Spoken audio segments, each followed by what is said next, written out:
So I made the commitment at that point, at the end of 2013, I'm going to chase God. I thought, Lord, I'm chasing you.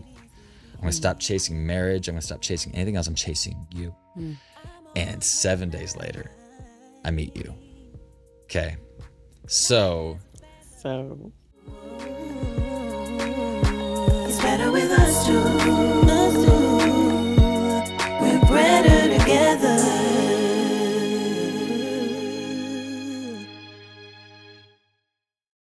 What's going on, everybody? Welcome to Better Together, the podcast that's all about building bridges in every area of life. I'm Brydon Brett.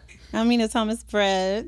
Yeah, we're married. We're married. Welcome to the podcast. I'm like really smiling right now. Oh, are you happy? Yeah, I'm like legit happy to be back on the mic, be back on camera. Yeah. Yeah. It is a small kind of accomplishment. Yeah, it is. To quote Pride and Prejudice. Small kind of, that's funny.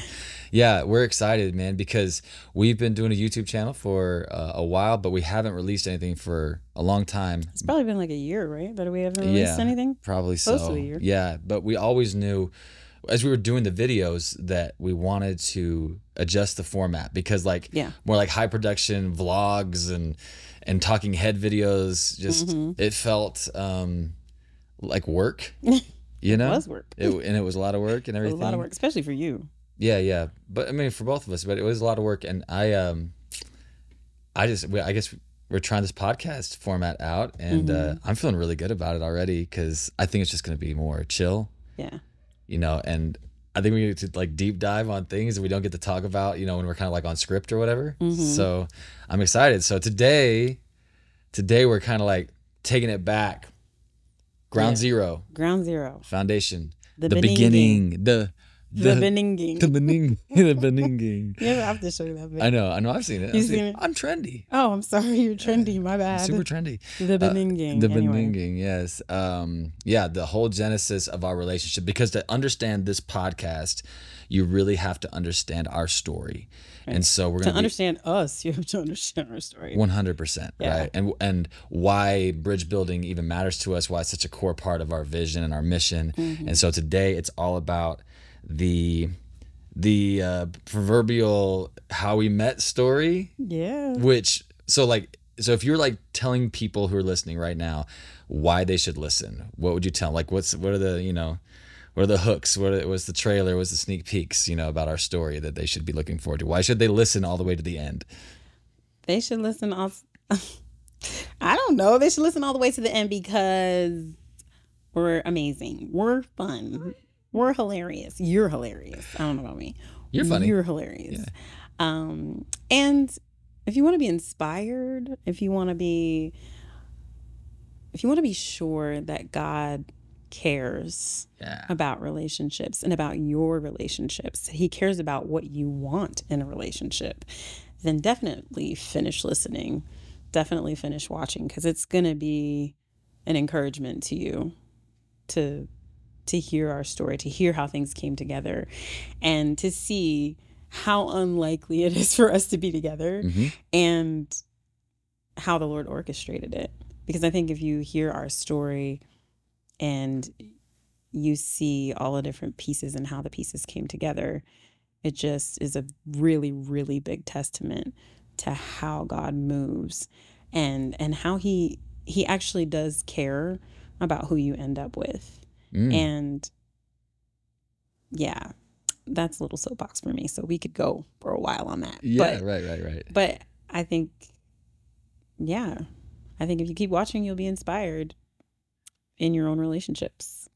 Yeah. Specifically, your romantic ones. Come on, romance. Especially for those people who, aren't in a relationship yet, but would like to be, or are in a relationship that's kind of new and they don't know what to look for, or they don't know what signs to look for when it comes to what makes a good partner for them and all that stuff like that, Yeah. I think it's an unlikely love story, like extremely unlikely. And even the way we met is just like 1 in a billion, Yeah. and so it's So yeah, I'm excited to mind-blowing. share. And many people on our YouTube channel particularly are familiar with our story because we have another video about this, but this is new, it's fresh. We'll share a lot of that, but also some details that were not on that original video. And I'm ready. I'm excited. So let's get into it. let's get into it. All right. So I feel like you always make me start. Come on with the hyperbole. Always. Absolutes. Always. So you want me to start? no, I think I want to start then. So I'm gonna start because there's a reason you do it, because I feel like you really have a nice, well-rounded way that you tell the story, and then I just come in and fill in the little cracks. You know what I'm saying? yeah, So word. if it ain't broke, don't fix it. Go ahead. Let's go. Okay, all right. So check it out. So I am from Branson, Missouri. Grew up in Dallas, Texas. Lived in Branson, Missouri. Mina's from New York. Yes. And we met in Germany on Christmas Day, 2013. It's a wild story. And my part of it is this, okay? So I was in my late 20s and not married. And I'm in show business with my family. And we were doing shows every single day. And a lot of older people were in the show, more mature people. And you know, I kind of play this part on stage, you know, where I'm like a professional idiot or whatever, right? And every day, like people were like feeling sorry for me that I'm not married yet, right? And putting all this pressure on me. And they come up and say, "Well, I've got a granddaughter. She's perfect for you. She works in a psychiatric ward." I'm like, okay, well, Did that really happen? yes, 'Cause you say that for and real. That's a real story. Someone she'd say, I have a granddaughter. She'd be perfect for you. She works in a psychiatric ward. What? Like okay, because What in the insult? That's one of them thinly veiled, like you need a nurse or something. Yeah, I don't like that. Right. They could have kept that.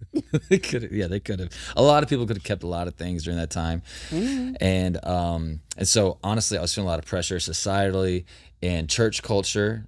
Church culture in general, but specifically the denomination that I'm part of.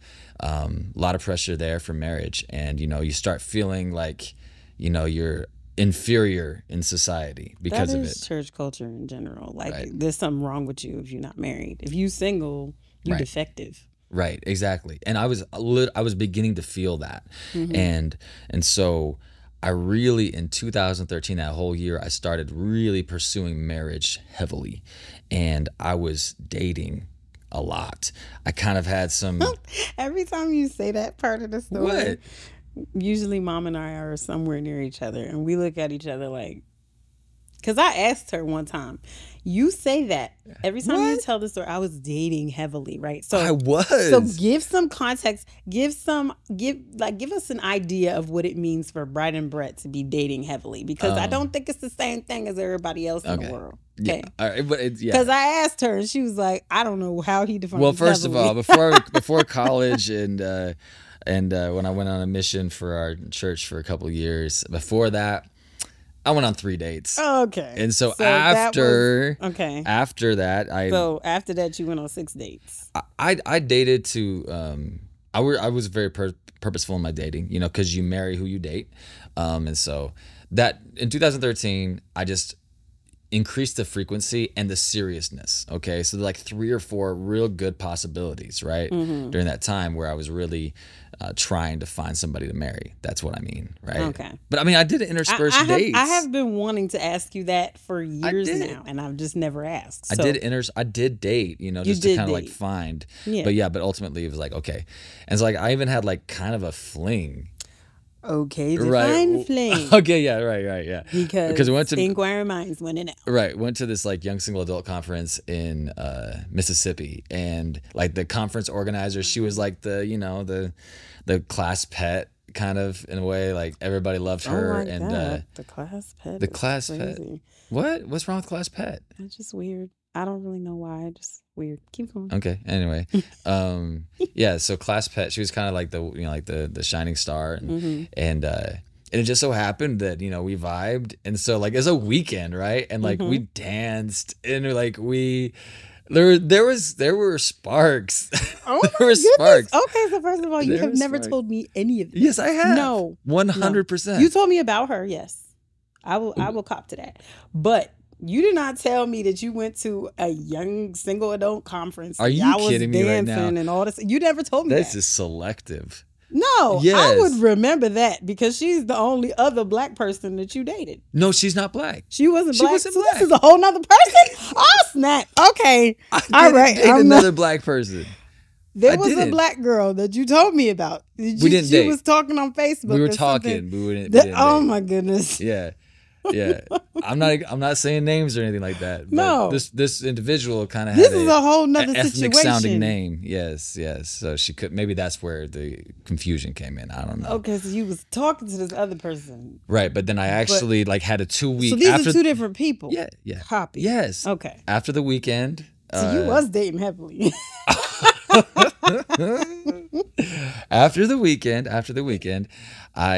we stayed in touch, and it lasted for like 2 weeks, and then ultimately long distance wasn't gonna work, right? So interesting. anyway, and then toward the end of the year, I really started getting more serious with another young lady who was fantastic. Like she was, by all means, like on paper, it looks like it would work, right? But honestly, I'm getting to the end of the year, and I feel very burnt out by the whole thing, and more importantly, I feel I wouldn't say lukewarm, but maybe lukewarm a little bit, mediocre for sure in my relationship with God. I got to this point in my spiritual journey where I'm tired of just believing. I need to know. Lord, I need to know if you're real. I got to get to that next level of certainty where I have experience and encounter with the Lord, and not just believing. I just realized that where I wasn't going to work. And honestly, I got to it coincided with some other things that maybe we'll talk about in another episode or something like that. But I got to the top of the system that I was in, the patterns I was in, and I got to this glass ceiling, and I looked and I saw all this space above me that I could not access because of the ceiling. And I realized that I had to go all the way back. God had to take me all the way back to my foundations and restructure everything so that I could go up. Because Jim Baker, one of our guys with Wealth with God, he said, you cannot build a skyscraper on an outhouse foundation. Oof. And that has some implication. Yes, Outhouse? outhouse foundation. Yes. So you can't. Outhouses don't really have foundations. That's a hole underneath. Right. Full of nasty mess. Okay. All right. Yeah. Yeah. I'm just saying. Full of nasty mess. Refuse. Excrement. Oh boy. Listen, everybody. You just need to know that Mina. I'll take it one step too far, but she's always been not prude, a little crass. You'll say words that excrement, whatever. Anyway, Excrement is crass. it's not who says excrement? That's not crass. You It's can not find crass. that in the dictionary. Okay. Okay, you can find any word in the dictionary. True. This is That's okay. not true. You have to qualify that statement because I grew up in the hood and there's a whole lot of words that we use that are not in the dictionary. Yes, Maybe they the are. Urban dictionary. Dictionary. That's my go-to for songwriting. I'll make sure that it's clean in an Urban Dictionary. You know what I'm saying? So anyway, back to the story. Sorry. I got to the point where I just realized that my foundation was wrong, and the way I was approaching God and my whole worldview wasn't sufficient. And so I said, God, I've got to know you.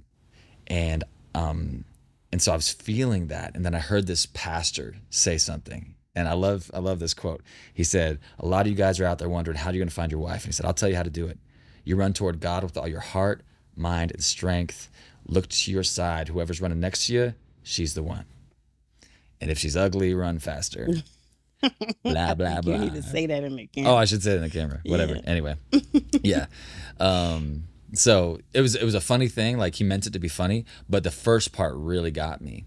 And I just knew that I needed to stop chasing marriage, stop chasing women, if you will. And I needed to chase God. And so I made the commitment at that point, at the end of 2013, I'm going to chase God. I thought, Lord, I'm chasing you. I'm going to stop chasing marriage. I'm going to stop chasing anything else. I'm chasing you. And 7 days later, I meet you. Okay. So So why don't you do your lead up to how we met, and then we'll kind of reveal like that how we met and what happened after that. Okay. But that's my side of the story. I don't really know how much runway to give.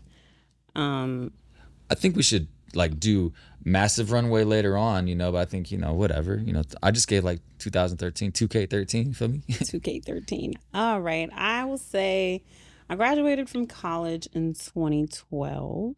Mm-hmm. I think it was maybe a month before my finals. Actually, I might have been in my finals. I was taking some finals. I was studying for finals, working on my thesis paper. And the boyfriend that I was with that had been with me for 3 years. Mm-hmm. I'd been in that relationship for 3 years. And there was a whole lot of, we're going to get married, all of that stuff. Just waiting till you get out of school and then we'll, And yeah, shortly before I graduated, I get a call and that boyfriend was asking for a break or whatever. And wow, the way my mind works, I heard break up, because break to me means you finna go out and do whatever you want to do and then come back and be like, but we was on a break. That's what I was thinking. So I'm like, no. That's valid. This is a break up. This is not a break. Mm-hmm. That's why, ours were called something else, because I was not about the sabbaticals. Yeah, I was not about that break life, because a lot of times people will take a break and they think that's an opportunity to go do, what they couldn't do because they were in a relationship. And so when he said that to me, I was like, oh, break up. Okay. Word. Yeah. And break it did. Broke me. Like, wow. It was really hard, because it was like, oh, well, this whole time, well, we're going to be together. Like, we're going to get married. I already have the ring, all this stuff. Oh, wow. And that isn't what happened. And I had prayed in relationship to just any of my relationships. I prayed the prayer, Lord, if this is not a door that you want me walking through, I want you to slam it in my face. I don't care if it hurts. I would rather hurt now than be locked into a relationship and hurt later. Mm. And so I did ask the Lord to do that. And I feel like he absolutely did slam that door in my face. Mm-hmm. And leading up to that, I had prayed all these prayers. Like, I did a whole 30-day devotional praying for my husband, all this stuff. Did you, and you thought he was the one? I thought he was the one, but there was a twinge, like just a little knowing behind all of that. And it was like, he may not be, because there were certain things that he was doing, just little red flags that I was kind of ignoring. But I was like, I wonder if the Lord's going to work that out, because that is a deal breaker for me, certain things. Certain things, okay. And I found this devotional by this woman named Stormy O. Martian, I think her name is. And it was called The Power of a Praying Wife. I don't even know how I got my hands on that book, but I decided that I'm going to pray through this book, because I had gotten a prophetic word about my husband from someone. Okay. Can you share what that was? There was this bishop, and he was traveling, doing some fundraising in the States, because he was over a group of churches in a very high risk area of the world. And he would do fundraising trips in the States. Mm-hmm. And I had to sing before he got up to preach. And this was maybe a couple, maybe 6 months to a year before I broke up with my ex. And I sang. And after I sang and sat down, he got up to do his speaking, and he said to me over the mic, he looked at me and he said, if you keep using your gift to glorify God, he is going to give you a gift that will bring sweetness to your family and to your church family. Oh my goodness. You told me this before, but I just heard that in a different way and different understanding as to why that would align with how we met. And wow, okay, cool. Yeah, and he said that to me.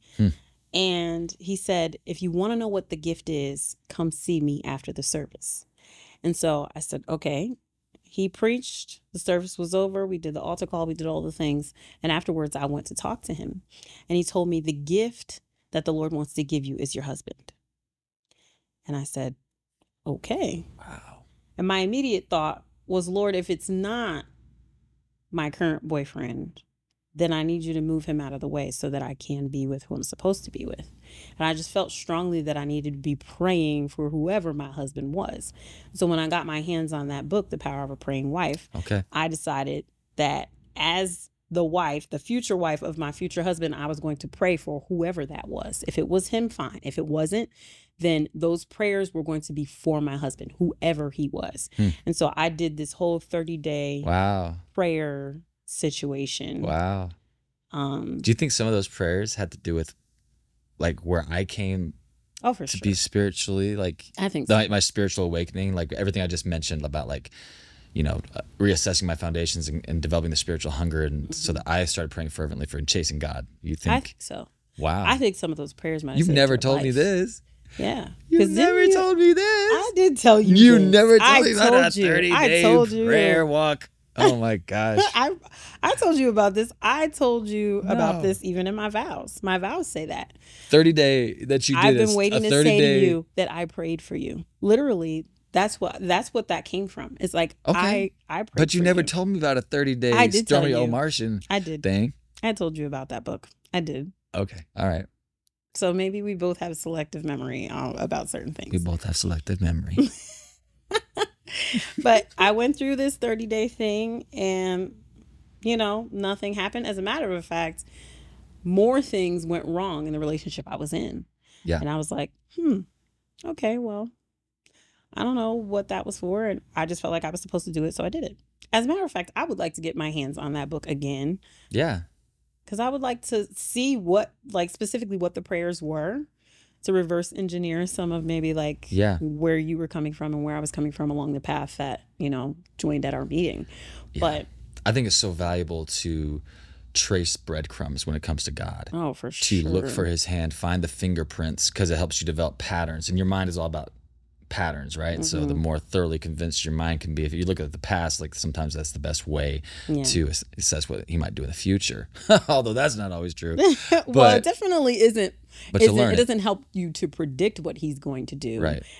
Specifically, but it does help you to kind of look forward to what he is going to do, knowing that he is going to do something, not necessarily knowing exactly what. Even when he tells you what he's going to do, you have no way of knowing how. Right. Like his how is top tier, and it's always going to be something that you cannot even begin to imagine. Like it doesn't even enter into your mind some of the things that he is capable of as far as the how of the words that he gives to us or the impressions that he gives to us. The how is always unpredictable. Yes. When it comes to promises and prophecies and things that he plants in you or speaks to you or speaks over you or has someone else speak over you, I've learned you have to surrender the when and the how. The when and the how, because it's probably not going to happen when you think it's going to happen or how you think it's going to happen. But like you said, it will be better. If you surrender it. Man, I thought that things that were so big ideas I had prior to 2013 that were just like huge dreams, world-changing dreams, I thought they were really big. And then I went through this whole process after I met you and through the next 10 years of seeing all of those things. Like I had to die to myself. I had to die to every dream died. Oof. It all had to be killed. But I didn't realize, I thought they were dead, but I didn't realize that God was going to resurrect them.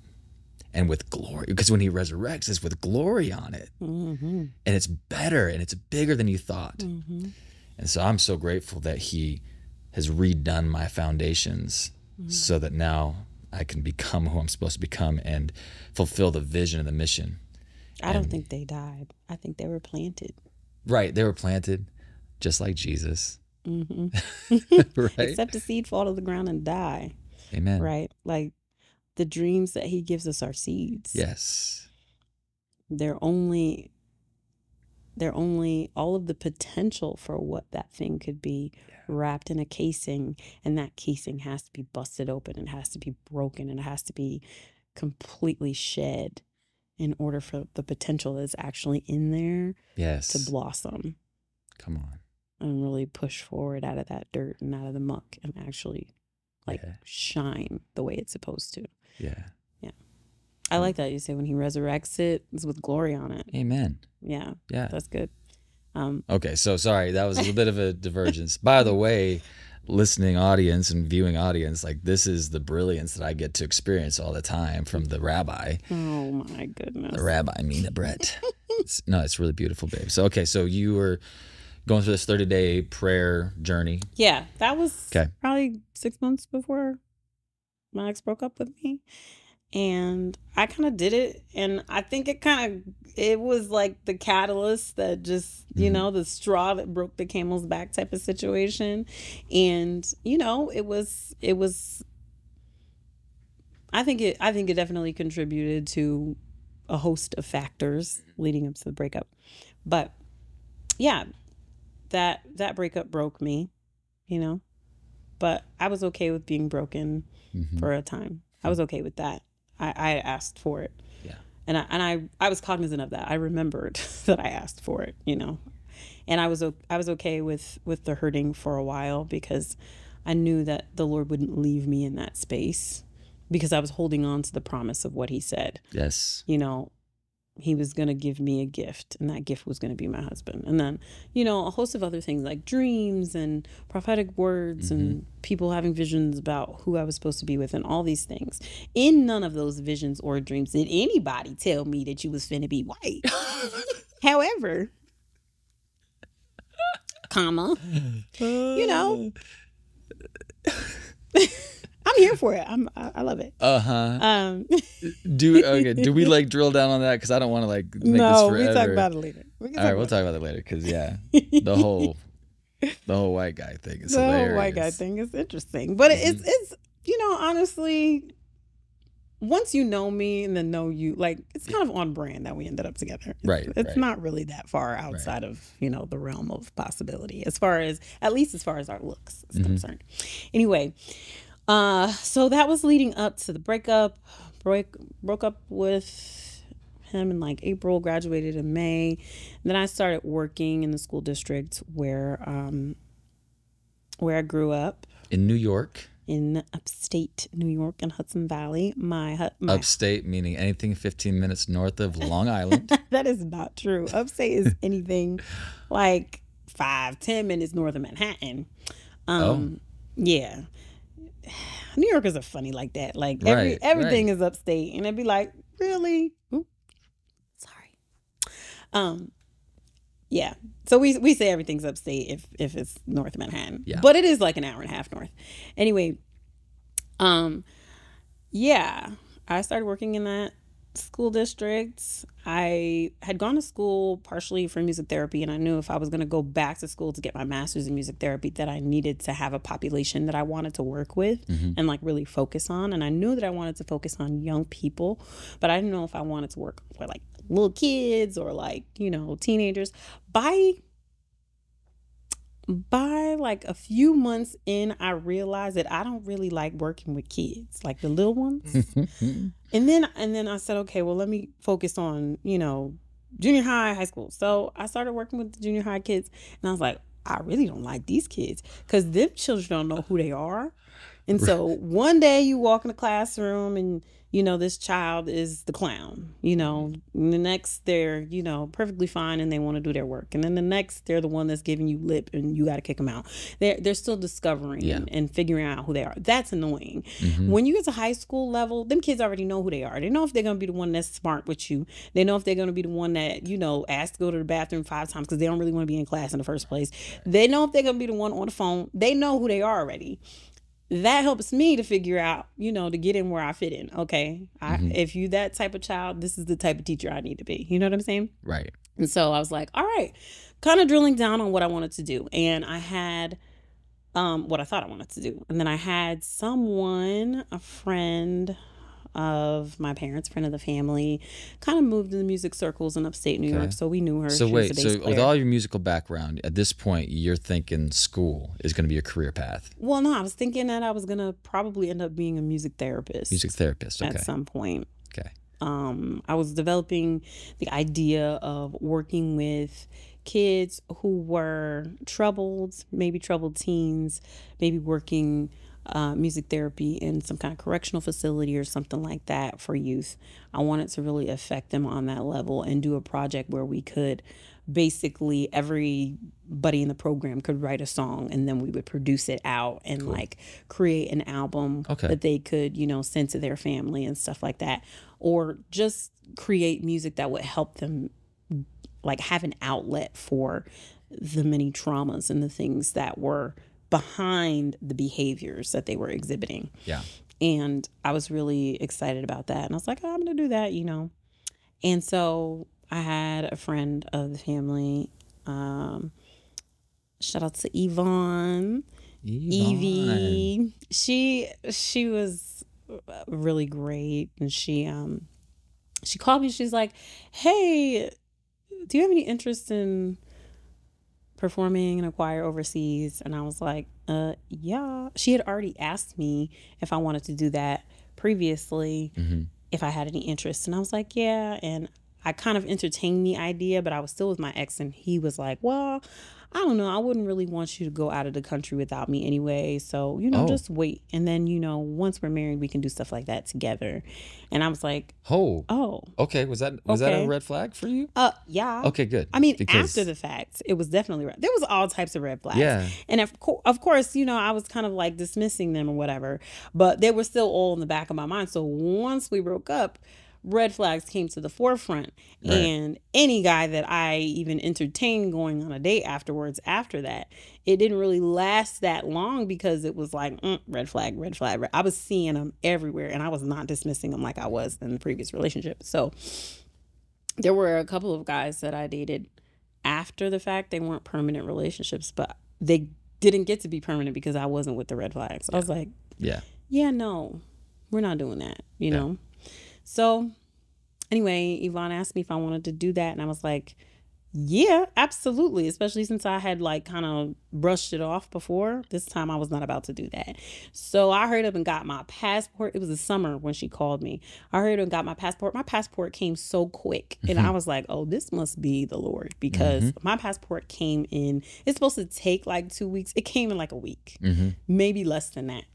And I was able to send my information. They booked my ticket. It was all set in stone, you know, and I was ready to go. And just in the months leading up to it, there were a lot of things that the Lord was revealing to me and just kind of helping me to remember who I am and who He created me to be. Would you say you were kind of damaged in some ways from the previous relationship, where you're like, oh, for sure, covered, you know, like was who you were, did that kind of get buried a little bit?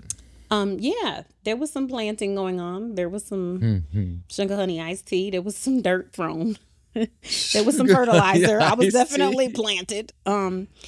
Yeah, there was some, the Lord used it to definitely, you know, mold me and whatnot. He didn't, you know, I put myself in the situation and He used it for His glory, but it was one of those things where I wasn't willing to settle after that. You're right, you know? right. It just put me in that frame of mind where I was like, yeah, that's not going down again. Right. If I give my heart, if I give myself to anyone again, that's going to be the last time. Okay. And so that was the frame of mind that I was going into the tour with. So I got to Germany. That's kind of wild because of how fast you fell for me. Like, you know what I mean? Like, I mean, gosh. Like why are we talking about how fast? You fell fast. You fell first. But you fell fast. Wait, and what? If you fell first, you fell faster. No. I did not fall first. Did? Okay. Ooh, I have a whole. Brett and Thomas Brett. I have all the texts. I did not lean over to anyone and say, I'm going to marry them. Okay, don't you planned in marriage. Don't you give failed my part of the in story that away. moment. All right, listen. I want to go back on something serious though, because, yes, when I found you, you've told me that I loved you back to life, and I don't know if I've ever told you this, like, really, but I think we've agreed on this in different conversations, but like who you were and who I was, right? Like we were coming from different places, and you were not the version of yourself that you are now, nor am I the version of myself that I was then, but you definitely had layers, calloused layers over you, that you were, your heart was guarded. You had the moat, you had the gate, you had the wall, you had the other wall, you had the minefields, like you. So that's why it's so interesting. That's how I found you. But then all that came down pretty quick. But then it took a long time for, it was like I got past one layer, then past another layer, you know? Yeah. You know what I'm saying? I don't know though, because I always jokingly say that, like, there's a moat, there's a wall, there's some alligators, there's a drawbridge, there's a chain link fence, it's electrified, it's dogs, it's all kinds of stuff to keep folk out. But you ended up in the middle, and I don't even know how you got there. I don't think you used the door. You didn't use the drawbridge. Okay. You know, like in Secret Garden, there's a little secret door, and like that it's all overgrown and everything, and other folk can't find it, but this little girl knows how to find it. You found like the secret door on the side, and I didn't even know it was there. You just showed up in the middle. I'm like, well, this wall doesn't work. Right. So yeah, there were definitely some emotional calluses, I will say. Yeah. But I don't know, you must have like some extra strength Holy Ghost lotion or something, because you smoothed everything out, and I don't know how you did it. The Holy Ghost lotion. I am weak. I am screaming. That is funny. All right. So anyway, I brought that up because that is how, you know, there's a lot of backstory to who you were at that time that I met you, right? And so, okay, so you did all that. Now you get to Europe. You're touring all around the country. The country? The countries. Let me finish. I was gonna pluralize country. Right? Like, just gonna get to the S. Hello. Anyway, you were traveling all around the country of Europe. Yes, because Europe is one country. The countries of Europe. It was a 6-country tour. 6-country tour. Yeah. Yeah. I got to Europe in November. Okay. Started out in Germany, and then we went all over the place. There were some places that I couldn't even pronounce. I mean, if I tried, I could have. But like, you know, a lot. It kind of felt like we were going all throughout like the ancient Roman Empire, like all the different places that they took over, because there were those gates that you see like in Rome, and there were, I think it was Bucharest or Budapest, one of the places in Vienna, like all these places, they just had random gates in the middle of the city because they decided not to like tear those things down and kept them as like historical landmarks. So there were like Roman epitaphs like everywhere we went. It's cool. It's interesting. Okay, so you're traveling all around doing all of this, and then you land one night or one day in Triberg, Germany. Triberg. And it just so happens that the Brett family from Branson, Missouri is headlining this 6-day Christmas festival called Weihnachtszauber, which means Christmas magic in German. And we were there doing like 18 to 24 shows or something crazy like that. You guys come in to do 2 or 3 on a day, right? Yeah. You're literally in the same city for 18 hours. And so I'm backstage after one of our sets. You guys some of your people had seen our set a little bit. They came into the auditorium, and then they came back to the backstage area, and you came back to the backstage area, and my side of the story is that there was an atmospheric shift. I felt it. Like, for one thing, I was so relieved to see people from America. Not anything against our German friends, but there's just like a little bit when there's the language barrier, communication barrier. It's just nice when you can talk with people who, you can relate to maybe just a little bit more. And so there was that part. There was an immediate resonance. And I've always resonated with people of color anyway. So there was that. So I was dapping it up with all the guys, and we were just, hey man, nice set, whatever, whatever. And then I met you, and so my side of the story is we ultimately had an interaction. Wasn't anything crazy, anything too serious, but we said, yeah, we'll come see your set. My brother and I said, we'll come see your set, which as an entertainer, you never do that because you don't want to rest in between sets, but we did anyway. So we go to see you and the whole choir and the band and everything in the indoor stage, and I'm there with my brother, and everybody's in choir robes. So it's, kind of think like, preacher's wife, Sister Act vibes, whatever, like choir robes like that, kind of putting off that vibe. And the whole set's going on, and one by one, each person steps up to give their solo, to do their thing, And you and I, we're kind of I kept on smiling, right? I'm looking at you. Smiling at me so much. I don't know why. I don't know why. You don't know why. I don't know. It was just a thing. I'm going back to I'm reliving it now, and I was smiling, just looking at you. And I think we made eye contact. Made eye contact a lot. Yeah, but I was you probably were 12 rows back. You were the opposite side of the stage from where I was sitting. Yeah. From where I was standing. We're supposed to connect with people on our side of the stage. That was our stage direction. You need to look at people who are on your side and just make them feel like you see them and smile at them and, interact with them throughout the show. Yes. And so I was trying to do that, and you were on the opposite side. So technically I wasn't supposed to be looking at you, but every time I looked over there, you were smiling, and you're you guys can see he's got a megawatt smile. So he's just smiling at me. I'm putting it on right now. You put it on, yeah. So I'm and it was kind of drawing me every time I drew my eyes. So I was looking at you most of the show. Yeah, yeah. Yeah. And everybody's singing. And I'm getting to the point toward the end of the show where I'm like, okay, maybe she's just the pretty girl they put in a robe and said do the step touch and look nice. That's what I was thinking. But then you went and did the last song. You did Silver and Gold by Kirk Franklin, and that was it. I believe it was before that, though, that I leaned over to my brother and said, I'm going to marry that girl someday. I can't remember whether it was when you were singing or before that, but at some point during the show, I leaned over to my brother and said, I'm going to marry that girl someday. Which is crazy. Okay? Because I know, well, number one, honestly, our ethnic differences, that racial differences, whatever, that was never a thing, because I always knew I was going to marry a person who was not Caucasian. I've known that for a long time. Tell me about that. It's just an inner knowing. How long have you known that? I've literally from the time I was a little kid. I just always knew. I can't explain it. Were you just drawn to women of color? I think maybe it's an attraction thing, but it was like an inner knowing.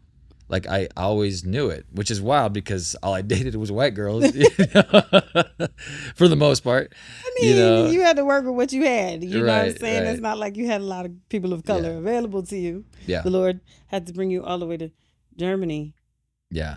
Which is to meet another American. Right. That is so weird. So interesting. But yeah, so we would not have been able to predict that. How? No. That's definitely, I mean? Or the when either, right? Or the when. And the where. Germany. The where is crazy, wild. Right? So but I the ethnic thing was never a thing, but I knew for sure that we did not come from the same religious background. Mm-hmm. Christian, yes. Believers in Jesus, yes. But different denominations that were pretty far away on this, pretty much on opposite sides of the denominational pendulum, right? Yes. And so for me to sit there and say I'm going to marry this girl someday is kind of crazy because I'm literally a youth leader in my denomination, and I'm constantly telling these kids don't marry outside of the faith. You gotta, whatever. And here I am saying this, and I don't know. And so we went backstage and we chopped it up a little bit, and I think I teased you. You teased me about my phone case. About your phone case. I had a Victoria's Secret phone case because I was obsessed with this one pink fragrance at the time. Right. And I bought a bunch of it before going to Germany. And, you know, you buy some things in a store and they give you like free gifts. So it was a free gift. And I had just gotten that phone and I didn't have time to get a case. Okay. And so it was like perfect. Like, oh, here's this free phone case. Cool. Popped it on and didn't even think twice about it until you started teasing me. And about I don't know why I was judging you so hard on it. Victoria's Secret is, you know, so scandalous or whatever. You know, so anyway, so I'm teasing you about that. What was do you remember like your actual thoughts when you first saw me? No, I don't actually. I really don't. I remember you had braids, you know. I kind of came with my family. You kind of came with the choir, you know what I'm saying? But we single each other out very quickly. But I think you were talking to my brother-in-law and or my brother, you know, first before me, and I kind of came in on the conversation. Yeah. I can't really explain my thought process and how it all transpired, but before I know it, I'm saying I'm going to marry you, and we ended up exchanging numbers, which is right. Why do you? What made you ask me for my number? I think there was a legit desire to do some co-writing, but there's definitely another motive in there. Definitely another motive. Yeah, but again, it was against my better judgment, right? Because I'm like, this relationship is not going to go anywhere. Why would we, you know, because again, I'm not thinking about women. I'm not thinking about marriage. So I literally just said 7 days earlier, I'm going to chase God and not that.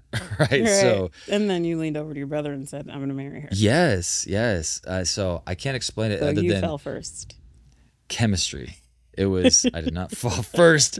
It was an attraction. It was spiritual. It was, quantum, you know. Yeah. What attracted you to me first? Like what was the first thing that attracted you to me? Because, you know, obviously you have eyes. Right.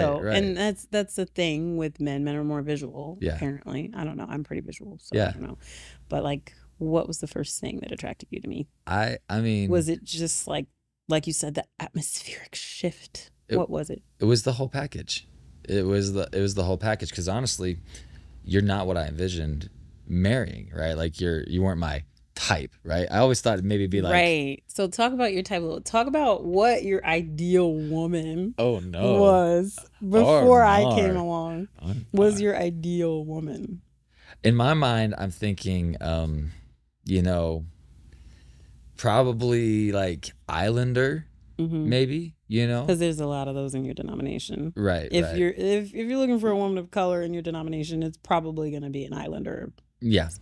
So, but I'm thinking Islander, you know, 5'5" ish, 5'6". I don't know, you know, slender, athletic, you know, spiritual, obviously, but I don't know, man. Like, So this is kind of embarrassing. All right. So before you gonna tell us about the vision board? The vision board. Yes, okay. The vision board, ladies and gentlemen. So for this to make sense, you have to understand. I'm not afraid of saying this, but you know, honestly, we struggle sometimes. Like, okay, how much do we lean into our denominational differences, right? But but it's just who we are. So we're going to. So you come from a apostolic Pentecostal background, oneness apostolic Pentecostal background. I am a member of the Church of Jesus Christ of Latter-day Saints, Latter-day Saint, Mormon, whatever, right? So that's where we're coming from. Okay, so obviously you probably picked that up by a few things I've said, but let's get that out in the open. So on the vision board, I think as you go through relationships, you learn from each relationship. If your eyes are open, you will learn from each relationship certain things you do and don't want in the next relationship, in your ultimate relationship.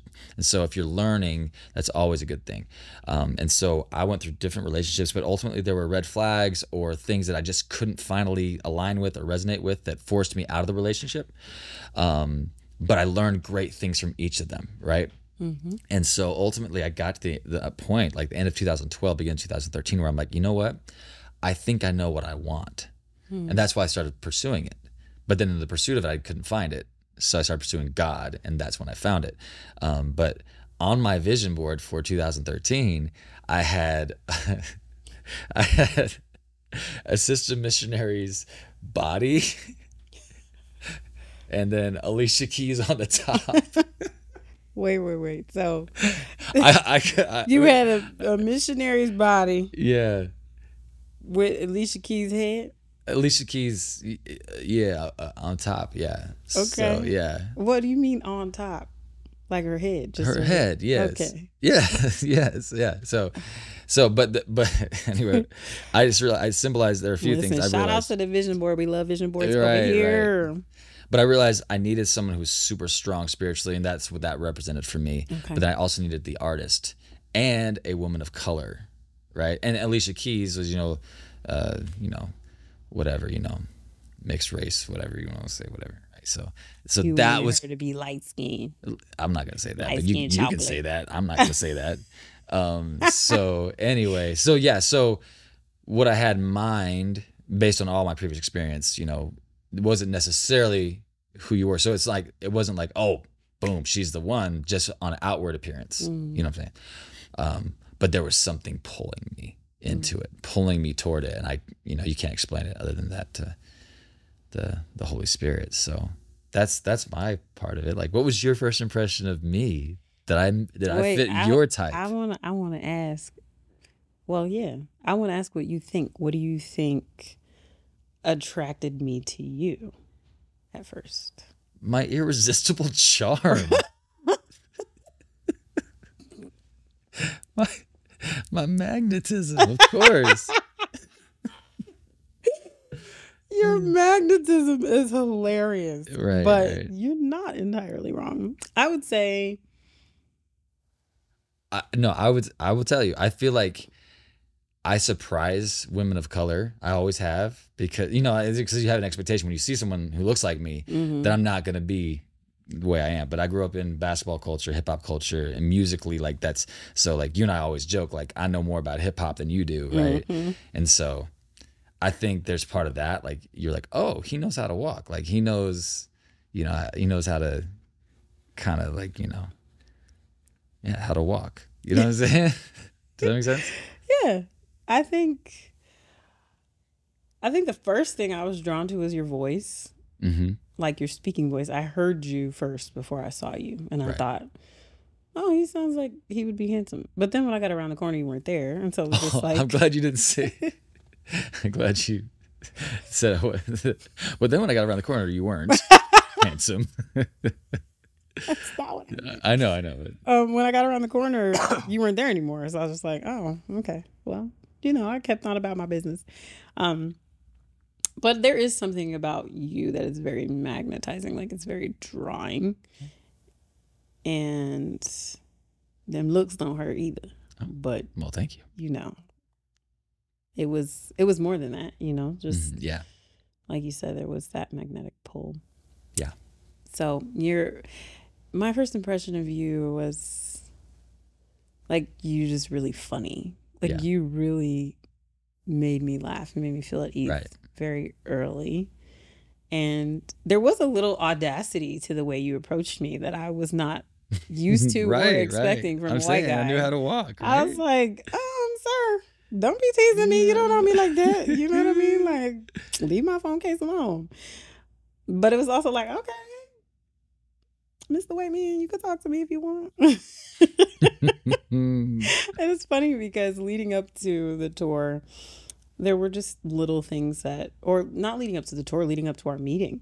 Before I left for the tour, my mom and I had a conversation about my ex, and I think she was asking me how I was feeling, what was going on in my heart and all the things. And at the end of the conversation, she says to me, oh, don't even worry about it. You gonna go to Germany and find yourself a blue-eyed, blonde-haired white man. And I was like, unreal. What? And I'm pretty sure she thought she meant a German guy or whatever. Yeah. And she was right. The how is what probably was the different thing. Yeah. But I remember a couple weeks leading up to us actually meeting. I had a friend from my hometown who was deployed in the Air Force in Germany at the time. And so he had come to a couple of our shows and we would hang out and stuff. And he was always like trying to get with me when we were stateside. And I was just like, I always told him, like, I don't trust you. And I guess he thought, we were going to get over to Germany and it was going to change something. But he didn't change. So I was just like, I don't know what you thought was going to happen. I remember one time we went to hang out, and he was a training officer at the time, and he told his trainees, like, don't be calling me today. You know, I'm going to be out. I might be making a baby. And he thought that I was just going to let that slide. Red flag, picked it up immediately. I was like, yep. And then I knew that I didn't want to be with somebody who like drank heavily and that kind of thing. So I went to his apartment, and there was a big old bottle of liquor on top of the fridge. And I was like, nope. Because both of my grandfathers, well, my mother's father was an alcoholic. Okay. And just everybody in my family that's not like in my immediate family, like they like to drink. And I just didn't want to bring that into a relationship dynamic. Not that there's really anything wrong with drinking, as long as you do it in moderation. I just was like, yeah. We can talk about that. Can. But I was like, I knew I didn't want that for me. You know what I'm saying? Yeah. Whatever you do is fine. But that just wasn't something that I was. So it was just something that I kind of logged in my little catalog. Mm-hmm. And then we hung out another time, and he said, he tried to kiss me. And I was like, what are you doing? And he was like, what? And he got so mad at me. Like, I've never seen him angry like that, but he was so mad. And he told me, like, you think you're going to find a man like your father. You think you're going to find a man that's just like your dad. And I got news for you. Wyatt already has a wife. He's already married to your mother. You're not going to find nobody like your father. So you need to get over it. And at that point, it felt like it wasn't even him talking to me. Right. Like there were like sharp points on his words. And it felt like they were trying to like penetrate my skin. Like it was, and I almost internalized it. Like I remember using my MPA, and I didn't even know what my MPA was at the time. But I remember stepping. MPA. Multiple perspective advantage. Yes. The ability we have as humans to step outside of ourselves and view ourselves objectively, almost as if we're above ourselves. Continue. Wow. That was very impressive. Thank you. I remember stepping outside of the situation in the moment and being like, no, I'm not internalizing that. I don't have to take that. You just mad that I don't want you. That's the problem. But it felt like something else was trying to like an adversarial attack, no doubt. Yeah, it felt very spiritual. And I was like, boy, you tripping. And I just, went on about my business. And it was maybe a week later that I met you. Yeah. And I say this all the time, but I somehow found one white man in the world that's just like my father. They're like all the things that I love about my daddy, you have them. Yeah. And I just think it's really interesting that he said exactly those words. Like, you're not going to find somebody who's like your father. Right. And I'm a daddy's girl. So I was just like, nah, you just mad it ain't you. That's all, know? And so I had that kind of going in my mind, and then I walked in that place and I met you, and you made me laugh, and you made me trust you enough to give you my phone number, which is not something I did. Right. I didn't give my phone number out. Right. I mean, it was because I didn't have Facebook and you didn't have Instagram, and we were back and forth about that. But it turned out to be the best decision I've made in a long time. Best Christmas gift ever. The gift that keeps on giving. On Christmas Day. On Christmas Day. Yeah, it really is a testament to God's goodness and the fact that he knows us and he hears us. And every time we tell a story, it can get old hat, right? Mm-hmm. If you tell it all the time, but I am struck by God's goodness. I'm struck by the journey. And people don't know. We'll do our best to share, but there's no way you can know unless you experience it. What we had to go through, the price we had to pay to achieve the unity that we have and to build this bridge. It was extreme. It kind of cost us in some ways everything, at least in some ways. And so, I'm really grateful to relive it a little bit. Have we missed any details that would be important? I think about how we met. I mean, that brings you all the way up till the time we met. From there, it's we can tell that story later. And and how it was so charming, and the texts and Yes, everything. you And were. how So it's that magnetism you were talking about. yeah, but there are lessons in the journey, right? So I want to ask you, I got just a couple of questions, like yeah, two really that I think that are important. Number one, like just kind of relating this to other people. How can you know if it's the one? Did you know I was the one? When did you know I was the one? Like, and you knew we had these differences. These, some people would say, unbridgeable differences. Yet you also continued the relationship. So why did you continue the relationship? How did you know that this was going somewhere that was good? Like that I might be the one. Oh, I will say initially, somebody asked me this recently. Initially, I knew that this relationship could go somewhere because you didn't play games with me. And I was looking for the red flags, you know? And, you know, people talk about the green flags now. And that was one of the green flags. You know, you didn't play games with me. There was no, you know, wait a certain indeterminate amount of time before you text or call the person, or, you know, like weird little stuff like that. If you wanted me to come see you, you paid for it. If you wanted, you know, to talk to me, you called me. If you thought about me, you texted me. There was no like weird stuff that we find in the dating world. And that was a really, really big deal to me. You were an instrument in the Lord's hands to heal me. And you have always been somebody who cultivates me.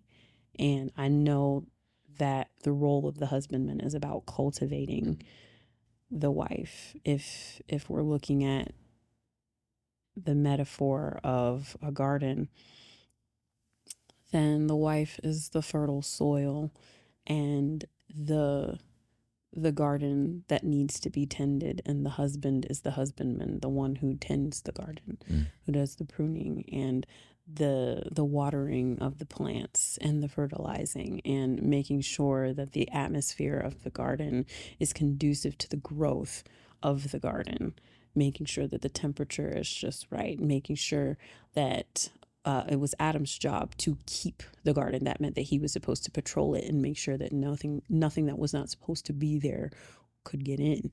And so that kind of thing has always been what you've done. Even as we were dating, you behaved as much like a husband as you could in that relationship, right? Obviously, there were things that you were not required to do as a boyfriend that you are required to do as a husband, but you took your role with me seriously, and you didn't play games with me. And that was something that I was always very grateful for.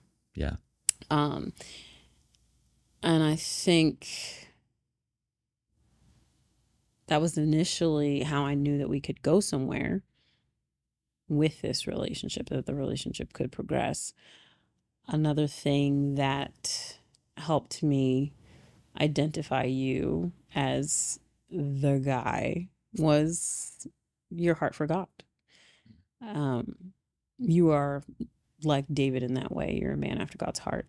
And I knew that very early in our interaction. I knew that you had a heart for the word of God. You knew so much scripture. And in the denomination where I grew up, the men are not really that active in church. And if they are, they don't know the word like you do. I'd never met anybody your age that knew the word like you did, that had the fervor for it, that wouldn't think me a complete nerd when I would talk about the things of God, and talk about the word, and talk about, you know, the scriptures and my obsession for Hebrew and all those different things. That's another thing, is you let me teach you, you know, and you're very humble about it. And you always have been. These are all green flags. But for a woman, I would say in general, knowing that you've met the person for you is, how did you meet them? Were you engaged in your purpose when you met them?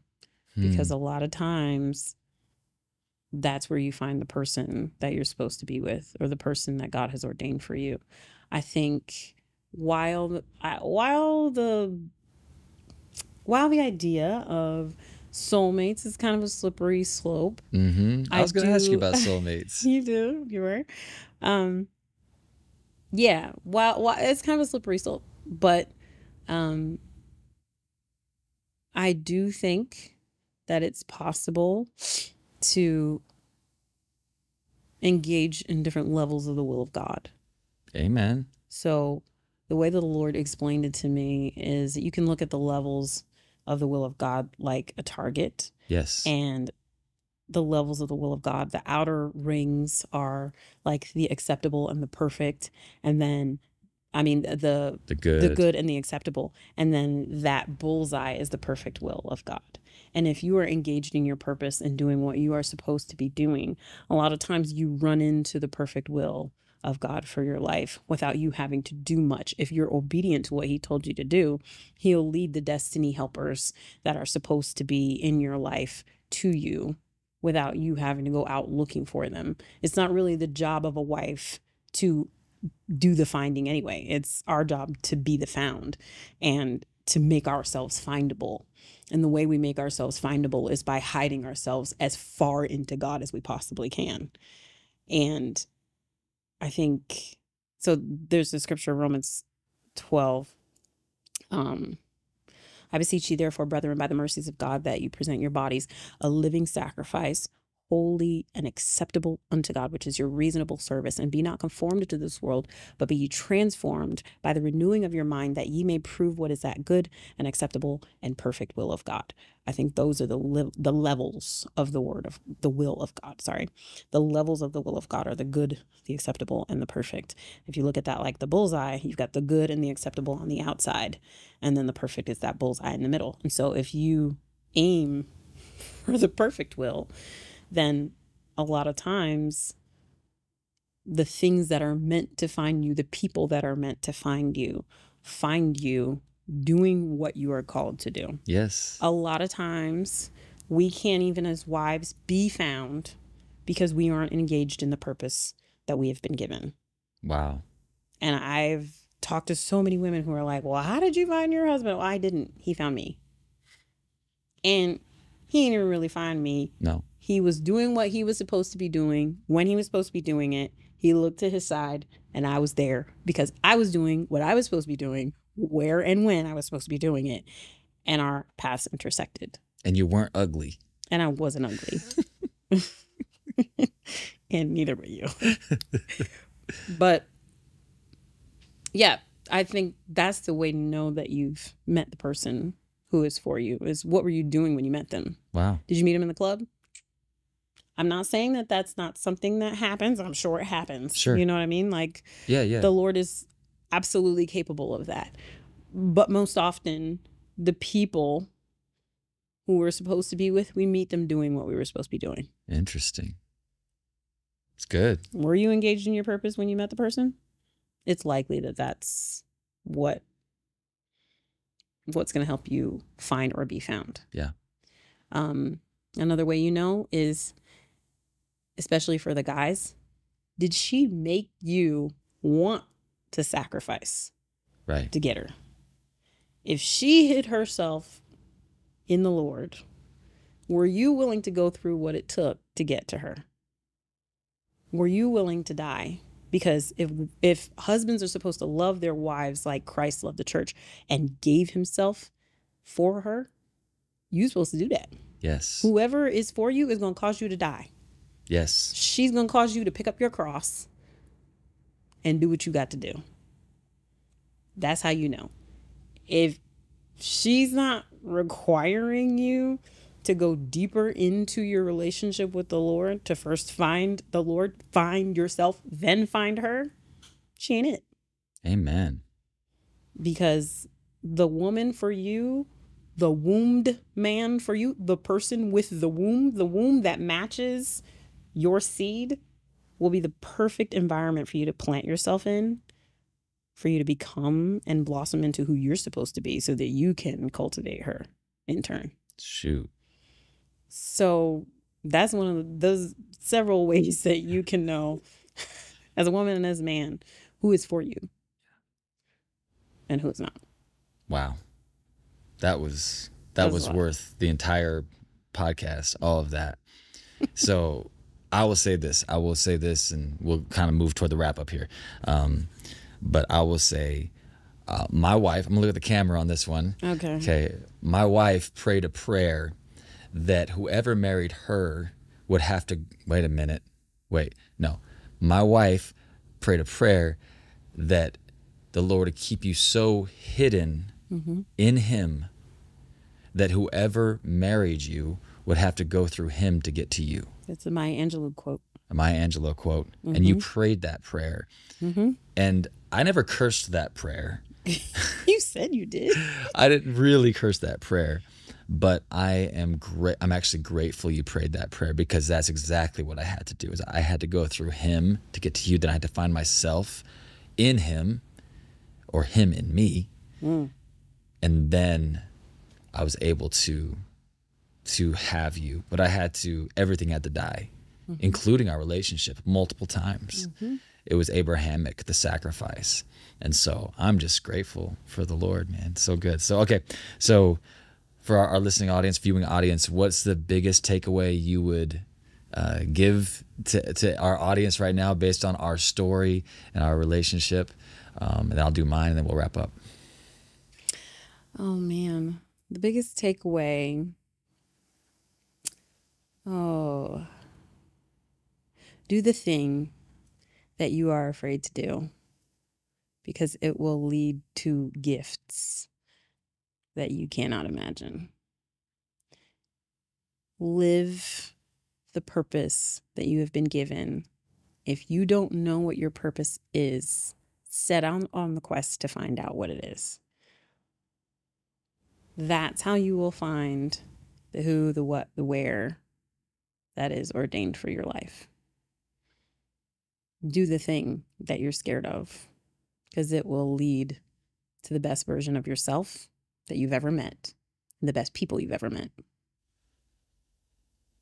Amen. There are blueprints.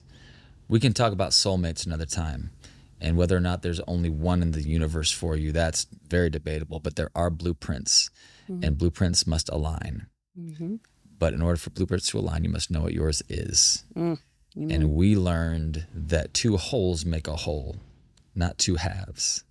So as we chased God and worked on ourselves and becoming as whole as we possibly could, then we were able to match our holes into one whole. So that's good. What's your takeaway? My takeaway is that timing matters. Oof. That's good. You have said delayed obedience is disobedience. If I hadn't obeyed that prompting I had to start chasing God, and I would not have been in the state of mind or heart to see you.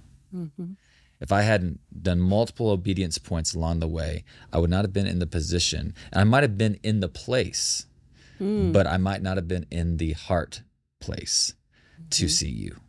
And so timing matters. We had 18 hours. If we had both not been, if you weren't ready and if I wasn't ready, then we wouldn't have been able to see each other and it wouldn't have worked. So not to put a whole lot of pressure on it, but it's just a miracle. I think love can be a miracle, and ours was. So I love you. I love you. I'm so glad I met you. I'm so glad I met you. I have a quote about meeting, and this is so indicative and so descriptive of exactly what happened when I met you. And it's very, very short, but it says, when I met you, flowers started growing in the darkest part of my soul. I started to blossom when I met my cultivator. And that is one of the major ways that I knew who you were. God had given you his heart for me. And it made me blossom. It made me bloom. Yeah. Thank you, baby. Love you. Love you too.